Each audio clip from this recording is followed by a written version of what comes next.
भगवद गीता एक अद्भुत ग्रंथ है जो जीवन के गहरे रहस्यों को उजागर करता है। यह न केवल आध्यात्मिकता का एक मार्ग दिखाता है, बल्कि आत्मा के परम स्वरूप को जानने का भी अवसर प्रदान करता है।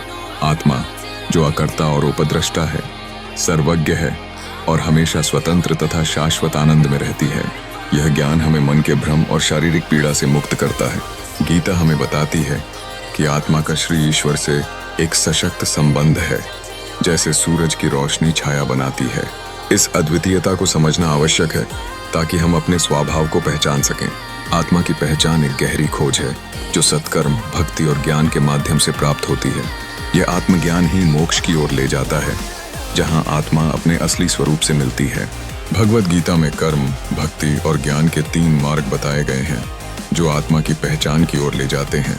हर मार्ग का अपना महत्व है, लेकिन यह ईश्वर प्रेम है जो सभी को जोड़ता है।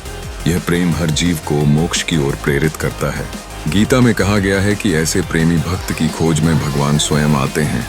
यह दर्शाता है कि प्रेम का बल कितना महान है। इस आत्मज्ञान की यात्रा हमें अपने भीतर की गहराइयों तक पहुंचने का अवसर देती है। मनुष्य की चुनौती यही है कि चेतनता को जड़ से अलग कर एक शुद्ध आत्मा का अनुभव करे। इस विद्या को समझने के लिए अहंकार का त्याग करना आवश्यक है। जब हम अपने शरीर, मन और बुद्धि से ऊपर उठकर आत्मा बन जाते हैं, तब हम वास्तविकता को समझ पाते हैं। गीता ज्ञान का एक शाश्वत मार्ग है जो पवित्रता और साधना से परिपूर्ण है। इसके उपदेश का केंद्र भगवान का स्वरूप है जो संपूर्ण जगत में व्याप्त है। इसकी गहराई में जाने के लिए तप, साधना और समर्पण की आवश्यकता है, जिससे हम अपने भीतर के प्रकाश को खोज सकें। भगवद गीता केवल एक धार्मिक ग्रंथ नहीं, बल्कि जीवन का सार है जो आत्मा को निरंतर उन्नति की ओर ले जाता है।